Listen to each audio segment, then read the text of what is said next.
When someone cheats, the body often betrays what the lips refuse to admit. A slight change in tone. A slip of the tongue. A phrase that sounds harmless, until you hear it at the wrong moment. The human brain is wired to leave traces of guilt, even when the person believes they are hiding it perfectly. Psychologists call these leakage signals, tiny cracks in the mask of deception.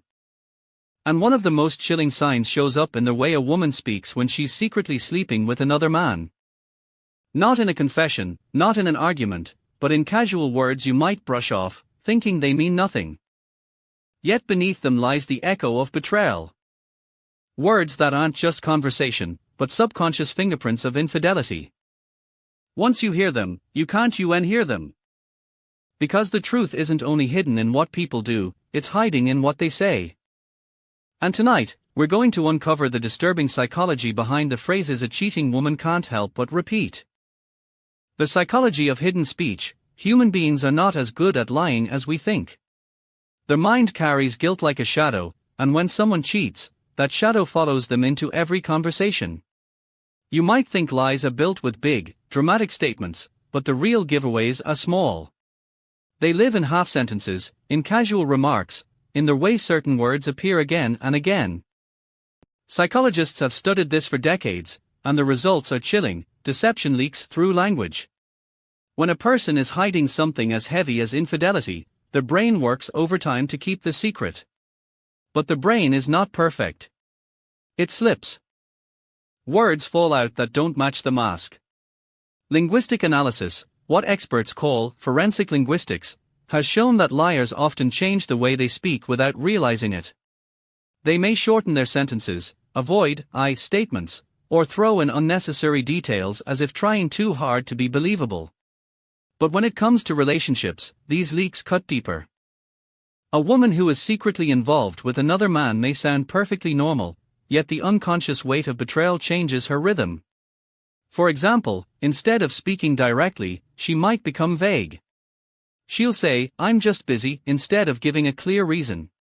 She'll shift from warm, personal phrases into colder, neutral ones. The words are not random, they are psychological armor. Think about it, words are the only tool we have to explain our inner world.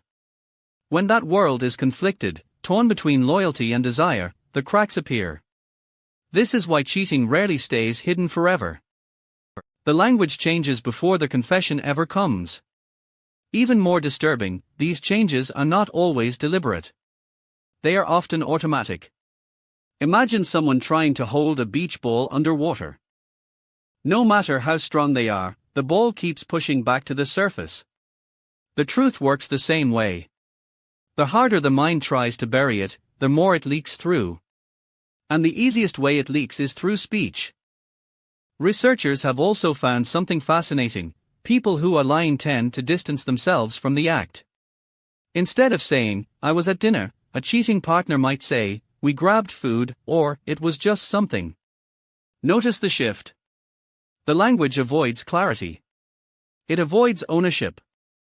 It avoids intimacy. This isn't just a habit, it's the psychology of guilt. So when a woman is sleeping with another man, she doesn't only hide it in her actions, she hides it in the way she chooses words. Those choices may sound harmless, even boring. But to the trained ear, they are alarm bells. Language is never just language. It's a window into the subconscious. And once you start noticing the shifts, the vagueness, the distancing, the unnecessary details, you'll never hear the same words the same way again. The phrases of emotional distance. When love begins to fade, language is the first to change. Long before a woman admits she's with someone else, her words start building a quiet wall. You may not notice it at first, it sounds casual, harmless, even polite. But underneath, every phrase carries distance. And that distance is not random. It's a sign that her emotions have already shifted to another man. Psychologists call this emotional withdrawal, and in relationships it almost always leaves verbal footprints. Words that once carried warmth start to sound cold. Instead of "I miss you," it becomes "I've just been busy." Instead of "I can't wait to see you," it turns into "we'll see." That tiny shift from certainty to vagueness is not just a mood swing, it's a signal that her emotional energy is being spent elsewhere. One of the most common distancing phrases is simple, "I'm tired." Of course, anyone can be tired. But when exhaustion becomes the default explanation for avoiding intimacy, conversations, or time together, it often means more than fatigue. It's a shield, a way of shutting down connection without having to admit the real reason. The body might be tired, but it's the mind that is elsewhere. Another phrase that reveals emotional distance is, "it's nothing." On the surface, it sounds dismissive, almost casual. But in psychology, this kind of minimization often signals a refusal to open up. When a partner used to share every little detail of her day but now insists, "it's nothing," what she's really saying is, "that part of me no longer belongs to you." And most times, it already belongs to someone else. What makes these shifts disturbing is how subtle they are. No loud confessions, no dramatic fights. Just the quiet erosion of closeness, disguised as everyday conversation. She may still laugh at your jokes, still ask about your day, but listen closely, and you'll notice the warmth is gone. Words are shorter. Phrases are colder. The emotional charge has been rerouted. Studies on infidelity have found that women who cheat often unconsciously reduce emotional intimacy with their original partner. They don't want to lie outright, but they also can't reveal the truth. The solution? Distance. And distance is easiest to hide in words. A single phrase like, "I don't know," or, "it's whatever," may seem small, but when it becomes routine, it signals detachment. The most chilling part? Many men ignore these signs because they don't want to believe them. They convince themselves she's just stressed, just distracted, just tired. But the truth is simpler and darker. Emotional distance in language almost always means there's someone else filling that space. So the next time you hear vagueness where there used to be certainty, or cold dismissal where there used to be warmth, ask yourself, is this just mood, or is it betrayal whispering through the cracks? Language of projection and deflection. When guilt becomes too heavy to carry, the mind often throws it outward.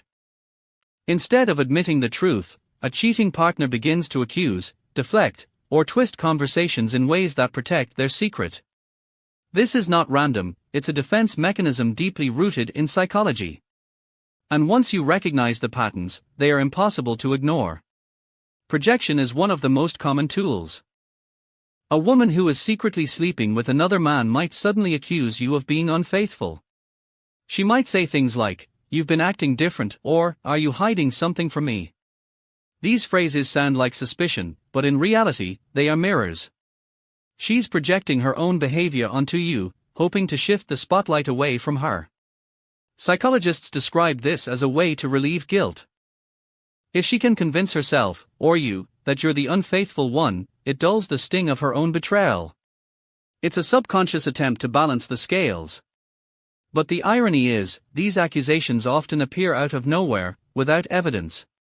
That's the telltale sign. Deflection works differently, but it's just as revealing. Instead of facing a direct question, she changes the subject. If you ask, "Where were you last night?" she might respond with, "Why do you always doubt me?" Notice the shift. The focus is no longer on her actions, it's on your insecurities. This is classic deflection. Instead of answering, she redirects. Instead of clarity, she plants doubt. Sometimes deflection takes the form of humor. A serious question about her late-night texts might get brushed off with a laugh and a quick, "Oh, don't be silly." The goal is the same, silence the suspicion without providing real answers. But laughter in the wrong place is often a mask. It's the mind trying to cover fear with playfulness. Another disturbing sign of deflection is over-explaining. At first, this sounds like the opposite, too many details instead of too few. But listen closely. A story with unnecessary explanations, repeated justifications, or strange levels of detail often signals deception. She isn't trying to tell you the truth, she's trying to convince you to stop asking. Research in behavioral psychology has long shown that liars struggle with consistency. The brain has to work harder to keep a false story straight. That's why projection and deflection become survival strategies. By accusing you, distracting you, or drowning you in details, she reduces the pressure of holding the lie together. The darkest part is how easily these tactics can turn the tables. Suddenly, you're the one defending yourself. You start doubting your instincts, wondering if you're paranoid, overreacting, or even guilty of something you never did. That's the trap of projection and deflection. They don't just hide betrayal, they make you question your own reality. So when accusations appear without reason, or answers turn into diversions, stop and listen. Their words aren't just conversation. They are shields, weapons, and clues. And behind them, the truth waits, whether she wants to reveal it or not. The guilt complex in daily conversations. Cheating rarely reveals itself in dramatic moments. More often, it hides inside the quiet spaces of daily life. A short text. A casual phone call. A simple question over dinner. These are the places where guilt leaks through, not because she wants it to, but because the human mind can't hold secrets without leaving traces. Psychologists describe guilt as a cognitive load. Imagine the brain as a computer running too many tabs at once. When someone is faithful, their words flow naturally. But when a woman is carrying the secret of another man, part of her mind is always occupied with hiding it. That pressure bends her language. It makes her stumble where she once flowed.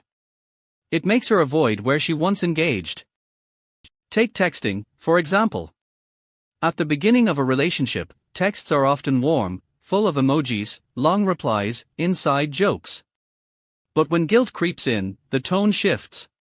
Responses become shorter, colder, often delayed with excuses like, "Sorry, I was busy," or "I forgot to reply." These may sound harmless, but the pattern tells the story. The energy that once fueled her connection with you is now spent elsewhere. Phone calls carry similar cracks. Listen closely, and you may notice sudden impatience. Answers that used to flow freely now sound clipped. Or she might overcompensate, speaking too sweetly, too rehearsed, as if trying to cover an invisible tension.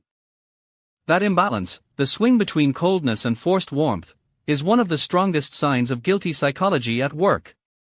Even in everyday conversations, the guilt complex shows up in strange ways. Maybe she avoids eye contact when talking about her day. Maybe she repeats vague phrases like, "It was fine," or "Nothing special happened." These are not just words, they are walls. She's protecting the details that could betray her, building safe zones of vagueness where you can't dig too deep. What's more unsettling is how guilt often makes people defensive even when there's no accusation. A simple question like, "Who were you with?" can trigger an overreaction. "Why are you interrogating me?" or "You don't trust me, do you?" Notice the leap. Instead of answering, she's fighting a battle you didn't start. That defensiveness is not about your question, it's about her conscience. Research in relationship psychology shows that guilt creates a cycle of avoidance. The cheater avoids intimacy because it feels dishonest. She avoids sharing because it feels dangerous. She avoids small moments of closeness because they bring up shame. The result is a growing silence, disguised as normal conversation. The chilling part is how ordinary these changes appear. Nothing sounds dramatic. Nothing screams betrayal. But once you tune in, the patterns are unmistakable: shorter replies, vagueness, defensiveness, unnatural shifts in tone. These are not random, they are the fingerprints of guilt pressed into daily life. And if you're paying attention, you'll see that guilt doesn't just live in her actions. It lives in her words, her pauses, her excuses. Every day. Every conversation. The psychological cost of betrayal: secrets don't live quietly forever. The human mind is not designed to carry betrayal without consequence. Even when a woman believes she has hidden her affair perfectly, the weight of secrecy gnaws at her. And sooner or later, the truth leaks, not just in language, but in the cracks of her personality, her emotions, her health. Psychologists call this the cognitive dissonance effect. It happens when someone's actions clash with their values. A woman might still see herself as loyal, loving, faithful, but her behavior tells another story.